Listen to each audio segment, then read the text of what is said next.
Hi mga sis! Welcome back to my channel. It's me, Jen, again. And for today's video, naks naman, back-to-back mag-post sa YouTube ngayon si Miss Jen. Ang taray. Pero baka kasi nga namimiss nyo na ako, kaya ayan.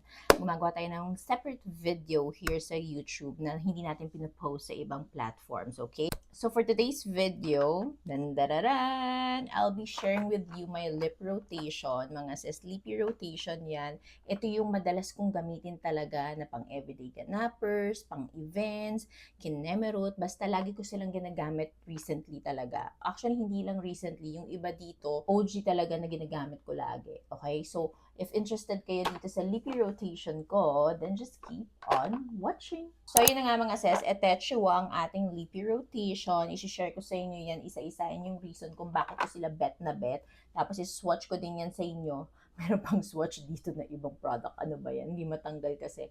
Pero yan, swatch ko yan dito sa aking arm and ito-try ko din i-swatch sa lips ko. Kaso, parang may stain na ako sa lips ngayon. So, bahala na si Batman. Pero, ayan, share na natin isa-isa to. Okay, so mag-start muna tayo sa mga Maharlika, mga sis. Kasi onti lang naman sila para alam mo yun, mahiwalay na sila sa usapan. Mahiwalay. So, ayan, makikita nyo naman na use and abuse na talaga tong Dior Lip Glow na to. As in, mapa yung rosewood, mapa yung cherry, and mapa yung pink man yan. Sobrang lagi ko nauubos talaga yan. Sulit na sulit sa akin tong mga ganito ni Dior talaga. Kasi sobrang ganda niya. Like kapag kinombo mo siya sa isang lip tint, or kinombo mo siya sa isang lipstick talaga na bullet, or kapag kinombo mo siya sa isa pang lip oil or sa lip pencil lang, sobrang bugs niya. Or, alam mo kung ano mas maganda pa sa kanya, kahit siya lang, ang ganda niya na mga sis. Majority ng mga videos ko, pag ito lang yung gamit ko, like yung fresh-freshen lang, lalo na kapag mga skincare videos, kailangan fresh ka lang, 'di ba? Ito lagi yung ginagamit ko mga sis, and lip topper, pag mga events, ginagamit ko din to talaga. As in, pag wala na yung stain, ito na lang yung lalagay ko. Wala na, fresh ka na agad kahit ito lang talaga. As in, sobrang ganda niya. This one mga sis, ang shade nito is cherry. Ayan, paubos na. So, pagbalik sa Japan, for sure, bibili tayo ng bago. So, na-try ko na din si Rosewood, pati yung pink nila nito, and perfection talaga. I love it. Sobra. Kahit anong shade ata nito, maganda mga sis. So, this one, again, ang shade nito is cherry. So, ito, bugs na bugs. Next naman is from Dior ulit. Ito yung bagong packaging na nila. Ito kasi yung luma, mga sis. Ayan. Para makita niyo yung difference. Ito yung old na lip balm nila. Ito yung bago na. Tapos, yung bago nila is may logo talaga ng Dior doon. Pero, syempre, nalusaw na siya. Ito yung 001. Nasa id ko na talaga yan, mga sis. Patay na to. Pero hindi ko siya tinatanggal kasi nga isa to sa mga first kong nabili na mga luxury makeup. So, dito lang yan sa aking vanity. Hindi sila mawawala kahit ganyan na itsura niya. Pero ayun nga, sobrang Las gamit na gamit. Kasi pag everyday ganappers, bumbumpaw para magmukha kang tao, okay na agad to. Ganun siya kagaling. Tapos ito, shade na to is 038. Ang maganda ngayon dito, meron na silang pang cool tone, meron din silang pang warm tone. So, pwede ka mamili na talaga ng perfect na shade for you. This one is, ang shade niya is 038 and super bet na beto pang everyday ganappers or even events. Ginagamit ko siya pag gusto kong fresh lang yung labi ko. Go lang ako dito. Ang ganda mga sis. I swear. Ayan, makikita nyo, malapit na din siyang maubos. Ayan. Medyo napupudpud na siya kasi nga gamit na gamit talaga siya. Speaking of lip balm mga sis, ayan, this is from Chanel. Ito Maharlika din talaga siya. This is in the shade 918. Ito ang lakas lang nito, maka-fresh din talaga. As in, wala tong wala tong yung cooling effect katulad ni Dior, pero sobrang ganda niya mga sis. Ayan. Very lightweight din yung atake niya. Same sila ni Dior. Sobrang bush nito. Tapos kapag ginamit ko siya, parang alam mo yun, bagong panganak ka lang sa mundong ito. Maganda talaga siya mga sis, promise. Nakita nyo naman to nung video ko na to sa TikTok. Feeling ko naman nanood kayo nun. And sabi nyo nga na maganda. Kasi maganda talaga siya. Yun nga lang, Maharlika siya. Kaya tinitipid natin. So next is from Violet_FR or Violet_FR. Correct me if I'm wrong na lang mga sis kasi hindi naman ako French-Frenchan. French ba to? Hindi ko sure. But this is their Bisou Balm. It's a sheer matte lipstick and then ang shade nito is Betice. And ayun nga, 2.5 grams. So Maharlika din to, pero mga sis, ang ganda niya talaga, promise. Ngayon lang ako naka-experience ng, alam mo yung Sunny's Face nila, merong ganito yung Sunny's Face. Pero yung Sunny's Face kasi nagiging patchy siya. But this one kasi walang patchiness or anything. Tas hindi siya nakaka-dry sa lips ko, I swear. Sobrang gaan lang din niya. Tas alam mo parang nakaka-add lang siya ng freshness sa iyong lips. Kaya naman bug sa akin to mga sis. Try nyo din. Pero medyo maharlika siya. Kapag may budget kayo or talagang nangongolekta kayo ng mga luxury or high-end, go for this one. Ang ganda niya. Lalo na kung hindi kayo mahilig sa mga glossy na lip balms, try this. Okay, so nakalagpas na tayo sa mga luxury high-end lippy. Thank God. Kasi, alam mo yun, ang mamahal nila. Now, dito naman tayo sa local brands. So, first, ito, unahin ko na to kasi alam niyo naman kung gaano ko kamahal ko. Ito yung 50-50 na Hydra Gloss ni Easy. This is in the shade Macabre. Alam mo yun, tinitipid ko talaga to. As in, kahit nag-travel ako, dinadala ko siya, pero tinitipid moments ko pa rin. Sobrang ganda kasi talaga ng shade niya. Like ngayon, isuswatch ko to para sa inyo. Pero dadahan-dahanin ko lang o ontian ko lang. Kasi nga sobrang gusto ko to. So, ayan siya. Sobrang ganda kasi ng shade niya. Tapos wala akong makita pa or mahanap na ka-shade niya talaga. Kahit sa Japan, wala akong makita pa. So far ha. So, pagbalik ko doon, for sure maghahanap ako. Kasi nga sobrang gustong-gusto ko talaga yung shade nito. So, dito sa Pilipinas, wala pa. Wala pa ako nakikitang kaparehas ng shade na to. As in. So, kung meron man kayong alam mga sis, message nyo naman ako please kasi isa din ako sa mga gustong gusto to. And sobrang, alam mo yun, yung Hydro Gloss kasi very lightweight lang siya sa labi, na lip oil siya. So, very boosh. This one, hindi siya local brand pero affordable din naman siya. This is from Tokobo. This one is in the shade Bitter Brown. Sobrang nice niya and may cooling effect siya. Tapos, pang plump din siya ng lips. Sobrang bet. Lalo na tong shade na to. Ang ganda-ganda niya mga sis. As in, very, very Vogue. Pag nilagay mo siya sa labi, bawa naka-lip liner ka lang, or kahit wala kang lippy anything sa labi mo, ito lang papatong mo, very Vogue. Pero if gusto mo siya maging lip topper, perfection. Ang ganda. Lalo na tong shade na to. Bitter Brown. Tandaan nyo yan. Bitter Brown. Go for gold kayo dito. Sobrang ganda.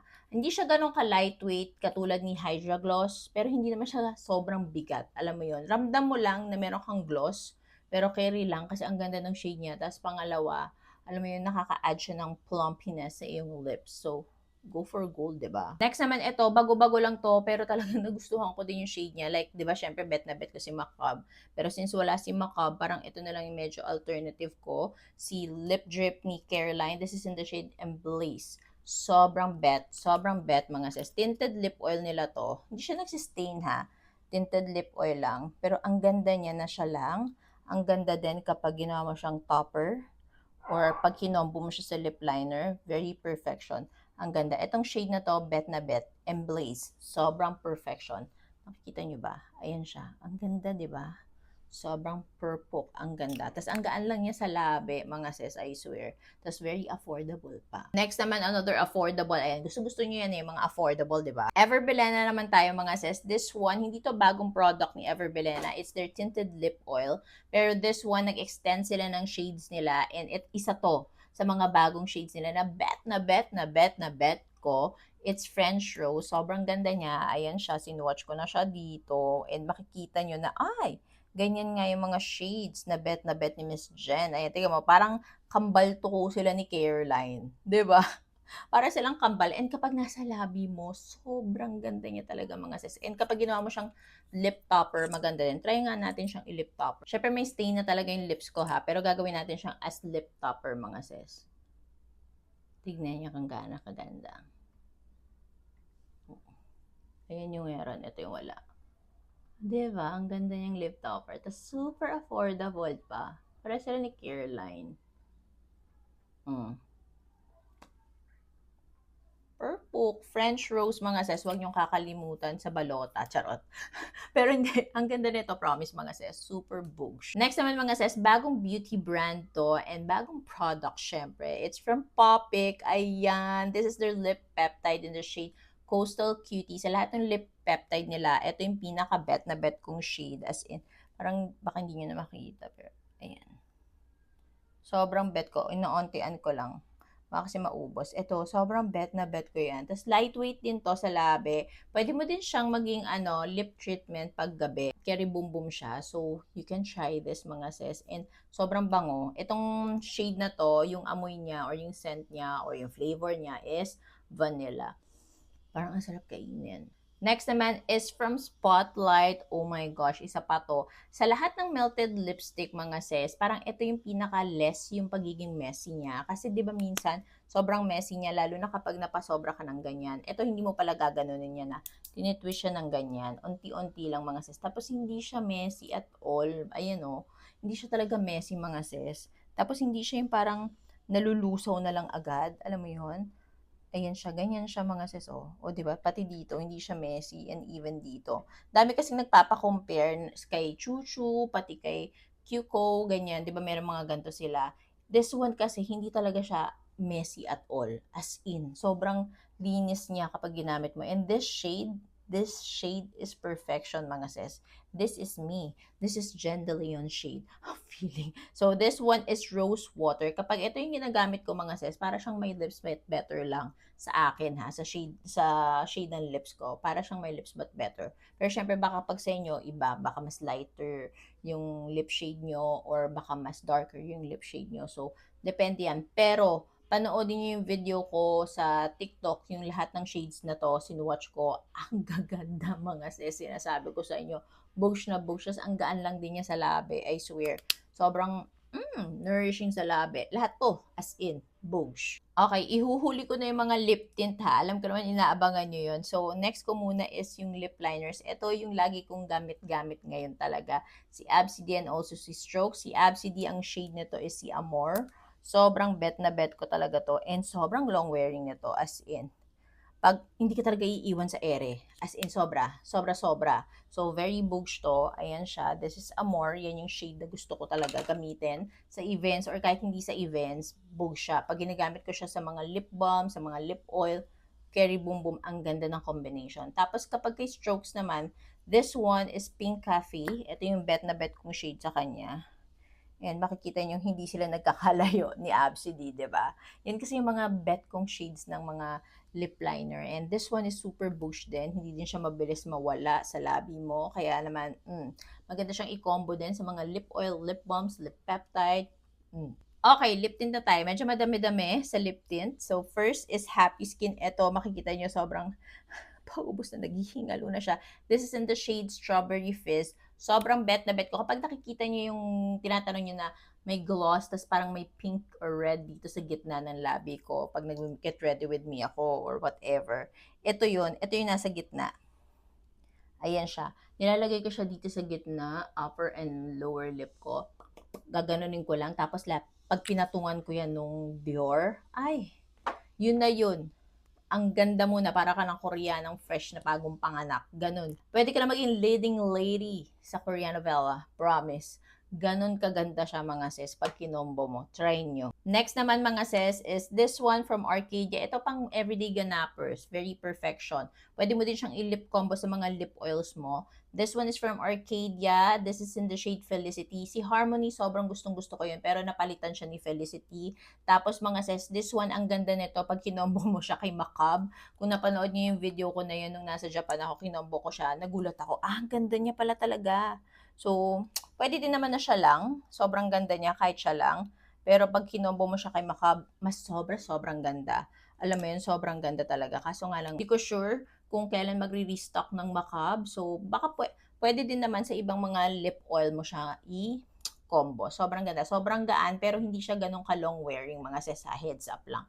Hindi siya ganun ka-long wearing, pero very bugs yung shade. So, okay lang sa akin mag-reapply. This is their tinted lip serum. Sobrang bugs nito. Ito yung lagi kong gamit ngayon. This is Love Struck.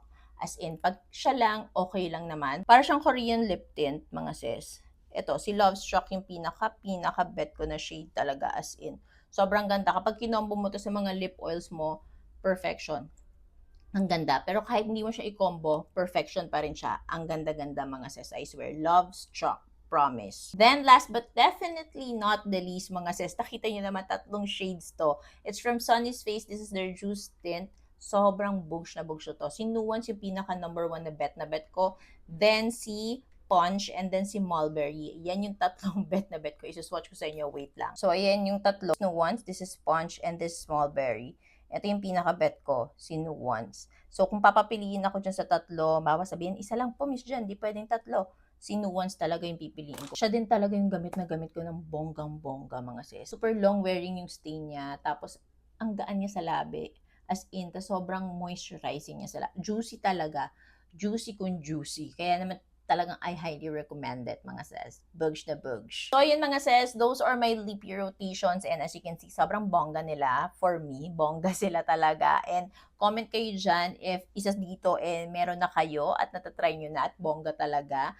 Or comment din kayo if ano dito yung mga gusto nyong i-try. Or mag-comment din kayo mga sis kung ano yung mga lippy rotation nyo na wala dito para naman matry ko din. Okay? So, ayun lang mga sis. Thank you so much for watching. I hope na gusto niyo itong content na to for YouTube. And don't forget to like, share, and subscribe on my channel mga sis. Bye!